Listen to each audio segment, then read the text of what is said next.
وبرکاتہ۔ الحمد لولیہ والصلاة والسلام علی نبی وآلہ وصحبہ وبارک وسلم۔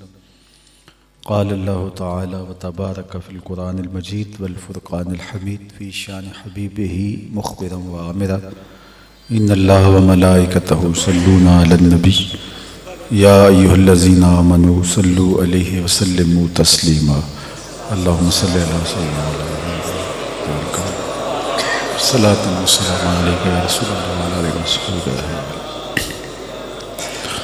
حمد و تعریف و توصیف اللہ جل مجدہ الکریم کی ذات بابرکات کے لیے، رسول رحمت شفیع معظم نبی محتشم حضور ختم المرتبت صلی اللہ علیہ وآلہ وسلم کے حضور ناز میں اپنی عقیدتوں، ارادتوں اور محبتوں کا خراج پیش کرنے کے بعد صدر مجلس حاضہ عالی مرتبت محتشم علامہ بشیر احمد مصطفی صاحب زیدہ مجدہ علمہ عملہ عمرہ و شرفہ، عالی مرتبت خطیب کشمیر حضرت علامہ قبلہ جناب علامہ محمد اسلم صاحب نقشبندی زیدہ مجدہ، ذی وقار علماء کرام، سامعین، حاضرین، جیسا کہ آپ سب کے علم میں ہے کہ آج کی منعقدہ تقریب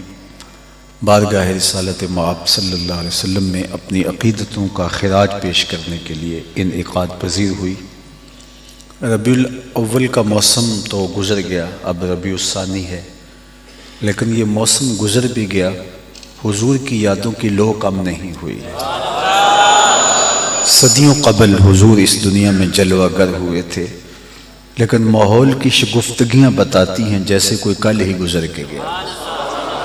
زمین سے آسماں تک، آسماں سے لامکاں تک ہے، کہاں کھولے تھے گیسو یار نے، خوشبو کہاں تک ہے۔ اپنے اتنا تذکرہ کسی کا ہوتے دیکھا نہیں جتنا میرے حضور کا ہو رہا ہے۔ گلی گلی ان کے نام کا چراغاں، ہر زبان پہ ان کی باتیں، ہر لب پہ ان کی نعتیں، ہو نہ کیوں کہ یہ میرے رب کا وعدہ ہے، وَلَلْآخِرَةُ خَيْرٌ لَكَ مِنَ الْأُولَى۔ محبوب، ہر آنے والی گھڑی گزری ہوئی گھڑی سے تیرے لیے بہتر ہی ہوگی، تیری عظمتوں کے ڈنکے بجاتی ہوئی طلوع ہوگی، اور کائنات کا ایک ایک گوشہ حضور کے ذکر سے مہک رہا ہے۔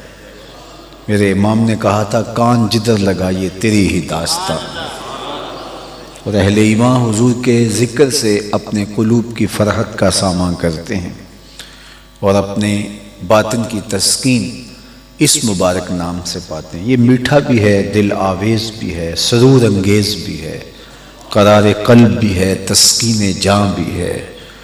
میرے شہر کے ایک پنجابی شاعر ہیں ڈاکٹر اسحاق، تو انہوں نے کہا کہ تینوں سینے دی میں ٹھنڈ آکھاں، تینوں سینے دی میں ٹھنڈ آکھاں، شہد گلاب تے کھنڈ آکھاں، تینوں نبیاں دا میں لاڑا آکھاں، تیرے ہجر دے وچ میں ہاڑا آکھاں۔ تو ان کا نام دل آویز بھی ہے، میٹھا بھی ہے، اور اہل ایمان کو تو تسکین پہنچتی ہے ان کے مبارک نام کے وظیفے سے۔ ان کے نام کا تکرار ہی کرتے رہو تو حضور کی مدح ہوتی رہے گی، چونکہ محمد کا معنی ہی یہ ہے کہ جس کی بار بار تعریف کی جائے۔ قریش مکہ نے کہا کہ تم عجیب لوگ ہو، اہل زبان ہو، اہل لغت ہو، تمہیں تو پتہ ہے کہ اس لفظ کا معنی کیا ہے۔ علماء تشریف فرما ہے، ان سے پوچھئے کہ جو تفعیل پہ باب پہ چیز آئے تو اس کے من جملہ خواص میں سے ایک خاصا کثرت ماخذ ہے، تو جب یہ تحمید سے اس میں مفعول کا صیغہ ہوگا تو اس کا معنی یہی ہوگا کہ جس کی بہت زیادہ تعریف کی گئی ہو۔ تو محمد ہوتا ہی وہ ہے جس کی تعریف کا تکرار ہو۔ الذی یحمد حمدا بعد حمد، مرتن بعد مرتن، کرتن بعد کرتن۔ محمد وہ ہوتا ہے جس کی بار بار تعریف کی جائے، قلم ٹوٹ جائیں تعریف ختم نہ ہو، روشنائیاں ختم ہو جائیں تعریف ختم نہ ہو، لکھنے والوں کی عمریں بیت جائیں، صدیاں لد جائیں، تاریخ ختم نہ ہو، تعریف ختم نہ ہو۔ تعریف کی اپنی تعریف ختم ہو جائے، محمد وہ ہوتا ہے جس کی تعریف ختم نہ ہو، بار بار تعریف کی جائے، بار بار تعریف کی جائے۔ تیرے اوصاف کا ایک باب بھی پورا نہ ہوا، زندگیاں ختم ہوئیں اور قلم ٹوٹ گئے۔ تو محمد ہوتا ہی وہ ہے جس کی بار بار تعریف کی جائے۔ تو کہا تم عجیب لوگ ہو، کوئی کہے کہ شہد میٹھا نہیں ہوتا تو بڑی عجیب سی بات ہے، کوئی کہے گلاب خوبصورت نہیں ہوتا، کوئی کہے چاند سونا نہیں ہوتا، کوئی کہے سورج روشن نہیں ہوتا، تو یہ عجیب سی بات ہے۔ تو اگر تم نے کوئی عیب لگانا ہے، کوئی اعتراض کرنا ہے، تو پھر لفظ محمد تو نہ بولو، تم تو اہل لغت ہو، تمہیں تو نہیں جچتا۔ کوئی لغت نہ جانتا ہو تو وہ یہ بات کرے تو بات سمجھ میں آتی ہے۔ انہوں نے کہا ٹھیک ہے، ہم آج کے بعد مزمم کہہ لیا کریں گے۔ تو یہ اسی کا برعکس تھا، تو انہوں نے مزمم کہہ کے اپنی خبث باطن کا اظہار کرنا شروع کر دیا۔ تو کسی نے جا کے حضور سے کہا، صحیح بخاری میں روایت ہے کہ حضور وہ مزمم کہہ کے سب و شتم کر رہے ہیں۔ تو آقا کریم نے فرمایا تم نے دیکھا نہیں اللہ نے قریش کے منہ کو کیسے پھیر دیا؟ یشتمون مزمما و یلعنون مزمما وانا محمد۔ فرمایا وہ کسی مزمم کو گالیاں دے رہے ہیں، میرے رب نے مجھے محمد بنایا۔ وہ کسی مزمم کو گالیاں دے رہے ہیں، کسی مزمم پر بات کر رہے ہیں، میں مزمم تو نہیں ہوں، میں تو محمد ہوں۔ کہا تم نے دیکھا نہیں کہ اللہ نے ان کے کیسے منہ کو پھیر دیا؟ تو میں اسی وزن پہ کہتا ہوں کہ خاکے تو خاکیوں کے ہوتے ہیں۔ تم ٹیڑھی میڑھی لکیریں کھینچ کے پیغمبر حسن کے خاکے قرار دیتے ہو، ان کا تو سایہ بھی نہیں تھا، خاکے کہاں سے لاؤ گے؟ تو کیسے ان کے خاکے ہو سکتے؟ ہمارا غصہ یہ ہے کہ تم ان کو منسوب حضور سے کیوں کرتے ہو؟ باقی یہ تو ہو ہی نہیں سکتا کہ یہ حضور کے خاکے ہوں، یہ تو طے شدہ ہے، یہ تو ہمارے واقع ہے، یہ تو حقیقت ہے کہ حضور کے خاکے ہو ہی نہیں سکتے۔ مثل او در عالم امکان متصور نیست، ان کی مثل بزم عالم میں ممکن ہی نہیں ہے۔ ابو ہریرہ رضی اللہ تعالیٰ عنہ بولے کل قمر لیلۃ البدر لم ارا قبلہ ولا بعدہ مثلہ۔ کیا پوچھتے ہو، 14ویں رات کا چمکتا ہوا چاند تھے میرے حضور۔ پھر کہا نہیں نہیں نہیں نہیں، حضور جیسا نہ پہلے دیکھا نہ بعد میں دیکھا۔ حضرت حسان بن ثابت پاس ہی کھڑے تھے، بولے کیسے دیکھتے؟ کسی ماں نے جنم دیا ہوتا تو خدا نے وہ سچائی پن چھڑیا جدے وچ محمد نو ٹالیا سی۔ حسینہ جمیلہ دا منہ موڑ دیتا، محمد بنا کے قلم توڑ دیتا۔ کیسے خاکے ان کے تراشے جا سکتے ہیں؟ کوئی تصور کیا جا سکے تو کوئی بات کرے، یہاں تو جنہوں نے دیکھا ہے وہ بھی بے بسی کا اظہار کرے۔ حضرت عمر بن عاص رضی اللہ تعالی عنہ کے پاس جب جن کا آخری وقت آیا تو لوگ گئے تو وہ دیوار کی طرف منہ کر کے رونے لگے۔ صحیح بخاری اور باقی کتب حدیث میں یہ روایات موجود ہیں۔ تو پھر تھوڑی دیر کے بعد آپ نے اپنا رخ پھیرا، جب خوب رو لیا تو آنے والوں سے کہا لو سئلت ان آصفہ ما اتقت، اگر تم یہ پوچھنے آئے ہو کہ حضور کیسے تھے تو اللہ کی قسم میں تو نقشہ نہیں کھینچ سکتا، میرے میں تو ہمت نہیں ہے کہ میں ان کے نقشے کو بیان کروں۔ جنہوں نے دیکھا، جی بھر کے دیکھا، ساری زندگی دیکھا، وہ کہتے ہیں کہ ہم ان کے نقشے کو نہیں تراش سکتے اور تم کون ہوتے ہو؟ یہ اصل امتحان ہمارا ہے، باقی ان کی عظمتوں کے چراغ نہیں بجھ سکتے اور نہ ان کے خاکے تراشے جا سکتے ہیں۔ رخ مصطفیٰ ہے وہ آئینہ کہ اب اس سا دوسرا آئینہ، نہ کسی کی بزم خیال میں نہ دکان آئینہ ساز میں۔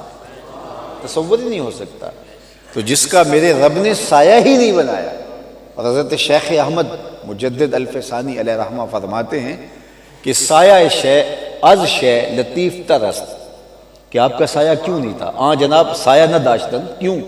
سایہ شخص یا سایہ شے از شخص لطیف ترست، کسی کا سایہ اس شے سے زیادہ لطیف ہوتا ہے، اور جب جناب سے حضور علیہ السلام سے بڑھ کر کائنات میں کوئی ہے ہی نہیں اور حضور کی مثل بھی کوئی نہیں، تو میرے محبوب کا تو سایہ بھی نہیں۔ اور رشید احمد گنگوہی نے بھی امداد السلوک میں لکھا بتواتر ثابت شد کہ جناب سایہ نہ داشتن، یہ بات تواتر کے ساتھ ثابت ہے کہ حضور کا سایہ نہیں تھا۔ یار جس کا رب نے سایہ بھی نہیں بنایا اس کا ثانی کیسے ہو سکتا ہے؟ اس کا خاکہ کیسے تراشا جا سکتا ہے؟ یہ عجیب کہانی ہے کہ تم خاکے تراش کے بیٹھ کے منسوب ادھر کر رہے ہو، یہ تو امکانات سے ہی نہیں ہے۔ امتناع النذیر کے نام سے علامہ فضل حق خیر آبادی نے کتاب لکھی، اور اس کتاب کا خلاصہ اقبال نے اس ایک شعر میں بیان کیا، رخ مصطفیٰ ہے وہ آئینہ کہ اب اس سا دوسرا آئینہ، نہ کسی کی بزم خیال میں نہ دکان آئینہ ساز میں۔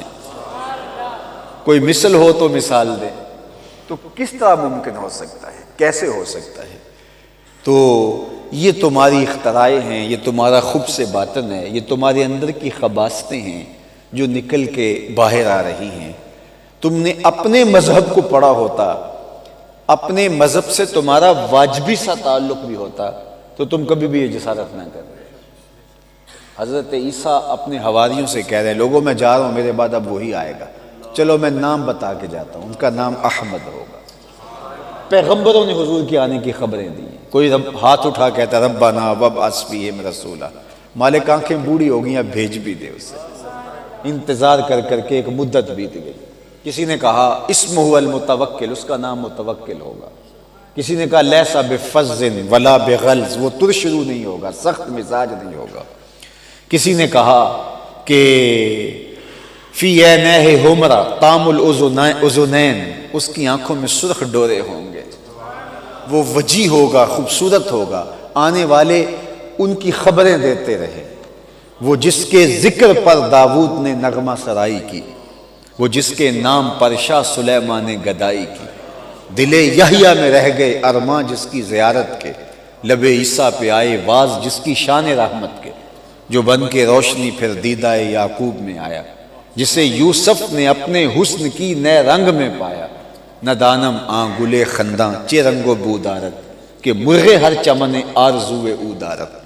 ہر اسی کی انتظار میں بیٹھا ہوا ہے، اور حضرت عیسیٰ نے کہا لوگوں میں نام بھی بتا کے جا رہا ہوں، مبشرا برسول یاتی من بعد اسمہ احمد، اس کا نام احمد ہوگا۔ تو ایک حواری نے کہا کہ حضرت جس کے قصیدے آپ بھی پڑھ رہے ہیں، کیا وہ آپ سے بھی افضل ہوگا؟ ہر مرید یہی سوچتا ہے نا کہ میرے پیر سے افضل کون ہو سکتا ہے؟ امر واقعہ ہو یا نہ ہو، مرید کا سوچنے کا انداز یہی ہے۔ ہر شاگرد سوچتا ہے میرا استاد تو پھر شیخ الکل ہے، میرے استاد کا تو جوڑ ہی نہیں ہے۔ بیٹا بھی سوچتا ہے میرا باپ ہے۔ تو امتی کے سوچنے کا زاویہ بھی یہی ہے۔ تو جب امتی نے اپنے ہی نبی کی زبان سے میرے حضور کے قصیدے سنے تو حیرت میں ڈوب کے پوچھتا ہے وہ آپ سے بھی افضل ہوگا؟ تو سنو حضرت عیسیٰ نے کیا جواب دیا، آپ کے سینے ٹھنڈے ہو جائیں گے۔ حضرت عیسیٰ نے کہا انجیل برنباس کے اندر آج بھی لفظ موجود ہے، ہزاروں تحریفات کے باوجود۔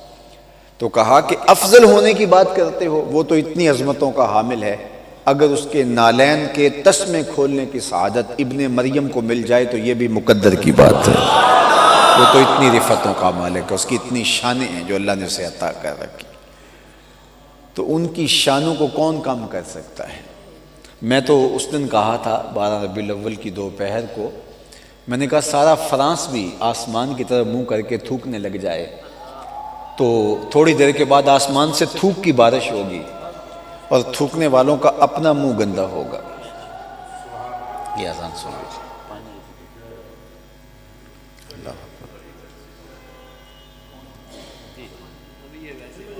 اچھا یہ گھڑی ٹھیک، تو توجہ چاہوں گا کہ میں نے کہا سارا فرانس بھی آسمان کی طرف منہ کر کے تھوکنے لگ جائے تو تھوڑی دیر کے بعد وہ تھوکا ہوا بارش کی طرح ان کے اوپر گرے گا، ان کے اپنے منہ گندے ہوں گے۔ چاند کی نوری کرنوں کو میلا نہیں کیا جا سکتا۔ تو یہ جو مرضی کرتے رہیں، مدینے کا چاند کل بھی روشن تھا، ہرا کا چاند آج بھی روشن، اور رہے گا یوں ہی ان کا چرچا رہے گا، پڑے خاک ہو جائیں جل جانے والے۔ تو ان کی عظمتوں کے چراغ کبھی بھی مدھم نہیں ہو سکتے۔ فرش تارش انہی کے نام کے پھریرے ہیں، انہی کے ذکر کا چراغاں ہیں، اور انہی کے نام کے علم لہرائے جا رہے ہیں، اور کائنات کا ایک ایک گوشہ حضور کے نام سے چمک رہا ہے۔ امام غزالی نے کتاب لکھی ہے دقائق الاخبار، اب تو چھپ کے بھی آ گئی مارکیٹ میں، تو اس میں انہوں نے بڑی خوبصورت بات کی۔ انہوں نے کہا کہ یہ جو تم نماز پڑھتے ہو تو کہا القیام کل الف، یہ قیام الف کی طرح ہے، والرکوع کل ہا، رکوع ہا کی طرح ہے، والسجدۃ کل میم، اور سجدہ میم کی طرح ہے، والتشہد کل دال، اور تشہد دال کی طرح ہے۔ تم نماز پڑھ رہے ہو، وہ نام احمد کا نقشہ دیکھ رہا ہے۔ کا انسان اپنے وجود پہ غور کر لے تو کہا الراس مدور کالمیم، سر میم کی طرح گول ہے، والیدان کالہا والبطن کالمیم الثانی والرجلان کالدال، کہا تم انسان بنے پھرتے ہو، وہ نام محمد کا نقشہ دیکھ رہا، گلی گلی میری یاد بچھی ہے، پیارے رستہ دیکھ کے چل، گلی گلی میری یاد بچھی ہے، پیارے رستہ دیکھ کے چل، مجھ سے اتنی وحشت ہے تو میری حدوں سے دور نکل، کدھر جائے گا بات؟ یہ محمدی نقشہ ہے۔ اور علماء سے پوچھئے جب جہنمی جہنم میں جائے گا تو اس انسانی شکل میں نہیں جائے گا، یہ شکل چھین لی جائے گی، یہ شکل اس سے اچک لی جائے گی، چونکہ یہ محمدی صورت ہے، اس صورت میں کوئی جہنم میں نہیں جائے گا، اللہ اس صورت کو جو ہے وہ واپس لے لے گا، یہ ان کے نام کا نقشہ ہے، اللہ اکبر، تو ان کے نام کی اللہ لاج رکھے گا۔ بلکہ میں نے پڑھا کہ غالباً امام حلبی نے لکھا کہ قیامت کے دن اللہ آواز دے گا محمد یا محمد، تو لوگ جن کے محمد نام ہوں گے وہ دوڑتے ہوئے آ رہے ہوں گے، اور اللہ فرمائے گا تمہیں تو نہیں بلایا، میں نے تو اپنے محبوب کو بلایا ہے، تو وہ کہیں گے مالک نام تو ہمارا بھی یہی تھا، تو ہم نے سمجھا کہ ہمیں آواز دی گئی ہے تو ہم آ گئے، کہا چل آگے ہو تو اب جنت کے در کھلے ہوئے،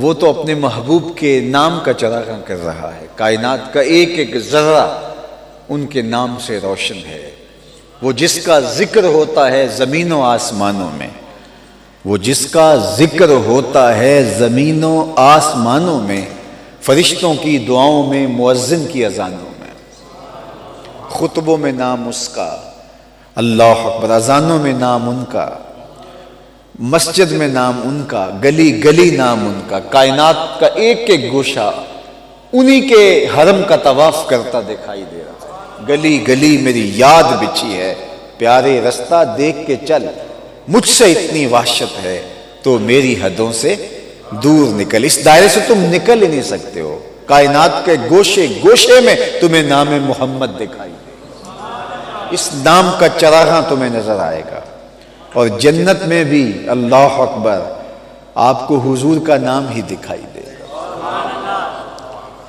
صاحب خصائص نے لکھا، امام سیوطی نے، کہ جب حضرت آدم علیہ السلام کی توبہ قبول ہوئی تو انہوں نے بارگاہ ایزدی میں کہا کہ مالک اس محمد صلی اللہ علیہ وسلم کے صدقے سے میرے معاملوں سے درگزر فرما، تو کہا کہ میں نے درگزر کر دیا، تو نے کہہ دیا، لیکن یہ تو بتا تو میرے پیارے کو جانتا کیسے؟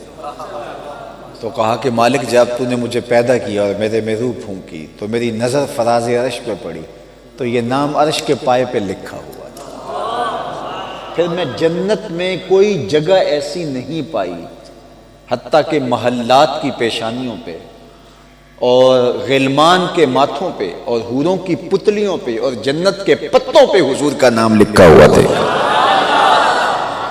ابواب الجنہ کے لفظ بھی ہیں روایت میں کہ جنت کے دروازوں پہ حضور کا نام لکھا ہوا دیکھا۔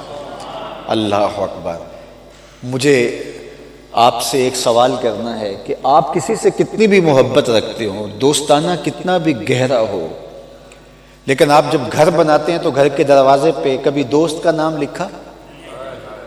گھر کے دروازے پہ آپ اسی کا نام لکھتے ہیں جو گھر کا مالک ہو، یا کچھ لوگ مستقبل میں بننے والے مالک کا نام لکھ دیتے ہیں، بیٹے کا نام لکھ دیتے ہیں کہ آج میں مالک ہوں تو کل یہ مالک بنے گا، تو اپنا نام لکھ دیا، کئیوں نے مستقبل کے وارث کا نام لکھ دیا، کبھی کسی نے اپنے دوست کا نام نہیں لکھا، کسی نے چچا کا نام نہیں لکھا، کسی نے دروازے پہ گھر بنا کر کے نام اسی کا لکھا جاتا ہے جو گھر کا مالک ہو، اللہ نے جنت بنا کر کے اس کے دروازوں پہ محمد عربی کا نام لکھ دیا، دنیا کو بتایا اس گھر کا مالک کون ہے۔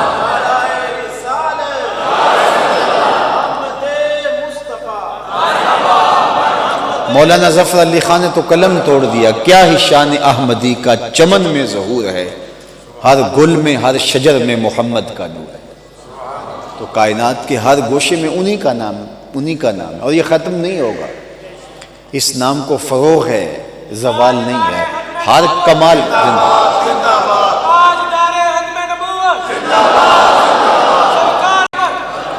تو ان کے نام کا چراغاں رہے گا، گلی گلی ان کے نام کا چراغاں رہے گا۔ لیکن یہ جو ایسے واقعات ہوتے ہیں یہ ہمارے جھنجھوڑنے کے لیے ہیں کہ امت اب صحیح معنوں میں امت بن جائے۔ اور میں کہتا ہوں اگر امت صحیح معنوں میں امت بن جاتی ہے تو یہ تصوری دشمن کے لیے کافی ہے کہ یہ امت بن گئی۔ فروغ آدم خاکی سے انجم سہمے جاتے ہیں کہ یہ ٹوٹا ہوا تارا مہ کامل نہ بن جائے۔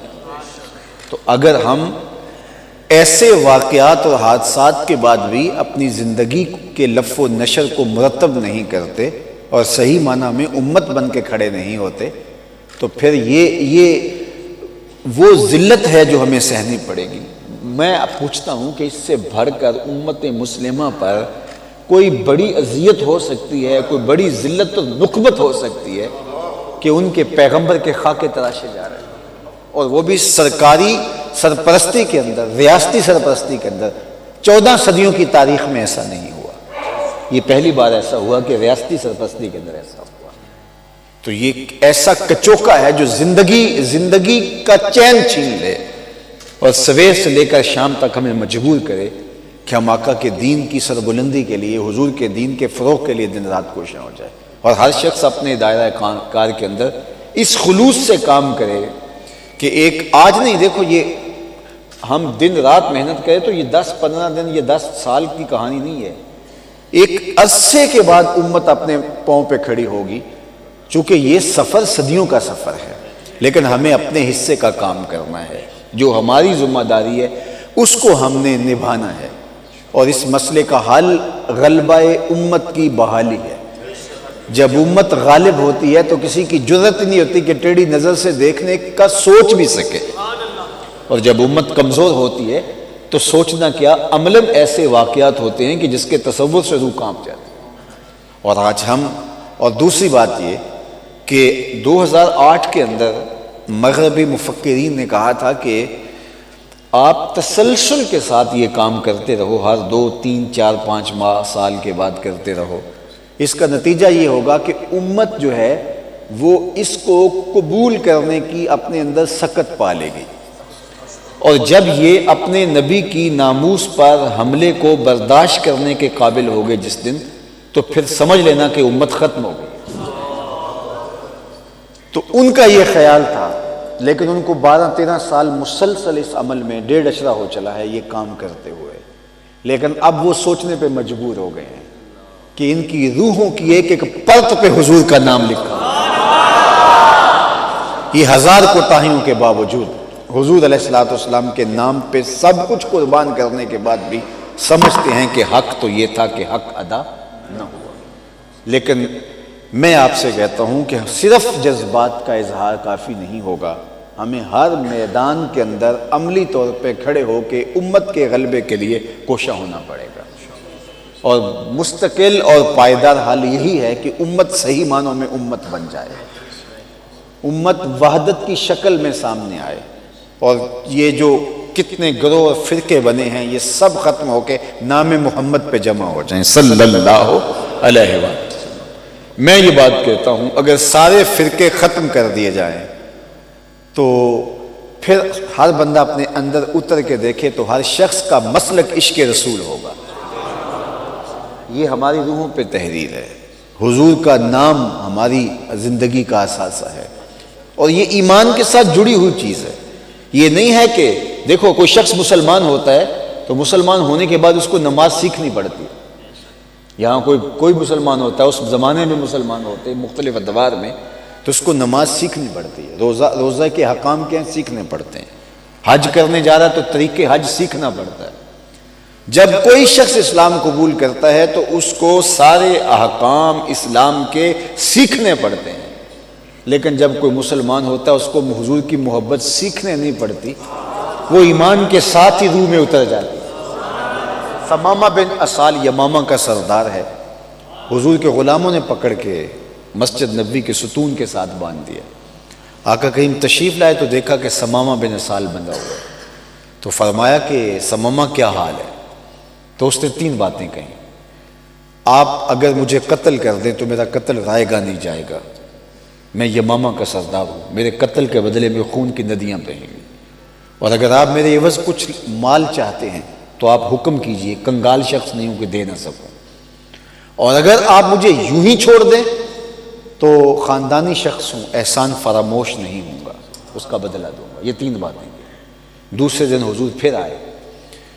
اچھا یار کیا معاملہ ہے، ایک وقت وہ تھا کہ کافر پہاڑ پہ چلے جاتے ہیں تو حضور ان کے پیچھے جا کے ان کو تبلیغ کرتے ہیں، اور آج گھر میں آیا ہوا ہے تو حضور علیہ السلام اس کو صرف اتنا پوچھتے ہیں کہ تیرا حال کیا ہے۔ تو دوسرے دن اس نے پھر کہا کہ اگر آپ مجھے قتل کر دیں تو میرا قتل رائے گا نہیں جائے گا، معاف کرنا چاہیں تو میں احسان فراموش نہیں نکلوں گا، اس کا بدلہ دوں گا، خاندانی شخص ہوں، اور اگر آپ میرے بدلے میں کوئی عوض لینا چاہیں تو آپ حکم فرمائیے۔ حضور پھر گزر گئے۔ تیسرے دن حضور پھر آئے اور کہا کہ اس ثمامہ کیا حال ہے۔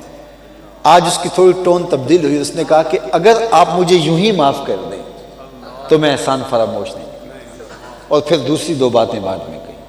آقا کریم نے فرمایا اس کی رسیاں کھول دو، رسیاں کھول دی گئیں۔ اب ثمامہ بن اسال کہتا ہے کہ میری جب رسیاں کھولی گئیں اور میں مسجد سے باہر نکلتا ہوں میرے قدم اندر کو آتے ہیں، اللہ اکبر، پر کاٹ کے میرے اس نے یہ ارشاد کیا، پر کاٹ کے میرے اس نے یہ ارشاد کیا، جا تجھے کشمکش دہر سے آزاد کیا۔ تو باہر غسل کر کے پھر پلٹ آئے اور کہا حضور مجھے اپنا غلام بنائے۔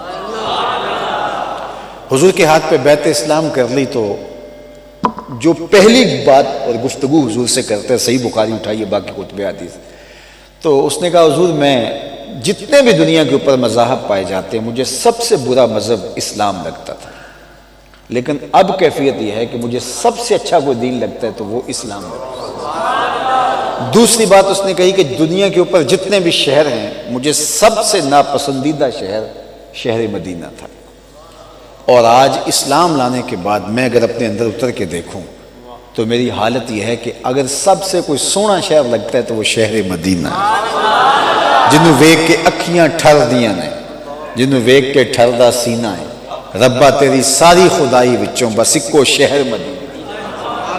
اسی طرح اس نے حضور کے چہرہ انور کے بارے میں بات کہی۔ تو اب دیکھیے کہ ابھی وہ اسلام لاتا ہے اور ابھی اس کی یہ حالت تبدیل ہوتی ہے۔ تو حضور کی محبت یہ سیکھنی نہیں پڑتی، یہ ایمان کے ساتھ جڑی ہوئی چیز ہے۔ ابھی وہ کہتا ہے مجھے سب سے برا شہر یہ لگتا تھا، اسی طرح اسلام کے بارے میں اور معاذ اللہ حضور کے چہرے کے بارے میں بات کی، اب ایمان لانے کے فوراً بعد تبدیلی کیسے آ گئی؟ تو یہ ایمان کا لازمہ ہے۔ ایمان کو چیک کرنا ہو، دیکھو اندر سے حضور کے نام کی خوشبو آ رہی ہے۔ اگر حضور کے نام کی خوشبو اندر سے آ رہی ہو، حضور کا ذکر سن کے تسکین اتر رہی ہو، تو سمجھو ایمان کے چراغ جل رہے ہیں، اور اگر یہ نہیں تو سمجھو کہ اندر بجھا ہوا ہے، اندر کچھ بھی نہیں ہے۔ شیخ مہدی الفاسی مطالع المسرات شرح دلائل الخیرات کے اندر لکھتے ہیں حضور کا نام سن کر جس شخص کے سینے میں ٹھنڈ نہیں پڑتی، اس کے سینے میں دھڑکنے والا دل کسی مومن کا دل ہی نہیں، یہ ہو ہی نہیں سکتا۔ تو یہ اہل ایمان کی علامت ہے کہ حضور کی محبت یہ ایمان کا اثاثہ ہے، یہ سرمایہ زندگی ہے۔ تو میری اور آپ کی زندگی حضور کے نام سے ہے، ان کا نام ہمارے لیے کل کائنات ہے اور سرمایہ حیات ہے۔ تو اس لیے یہ نام کبھی بھی ہم سے جدا نہیں ہو سکتا، ہماری روح کے ایک ایک پرت پہ حضور کا نام لکھا ہوا ہے۔ تو یہ جو مرضی کر لیں، ہمارے سے حضور کی محبت کبھی بھی جدا نہیں کی جا سکتی، چونکہ ایمان کے ساتھ جڑی ہوئی یہ چیز ہے۔ ایمان موجود ہے تو نام محمد کا چراغاں بھی سینے کے اندر موجود ہے۔ تو کائنات کا گوشہ گوشہ ان کے ذکر سے منور ہے اور رہے گا، اور کبھی بھی ان کے نام کی لوگ مدھم نہیں ہو سکتی۔ ربیع الاول بیت گیا، اب ربیع الثانی ہے، یہ بھی بیت جائے گا، لیکن حضور کے نام کا چراغاں رہے گا۔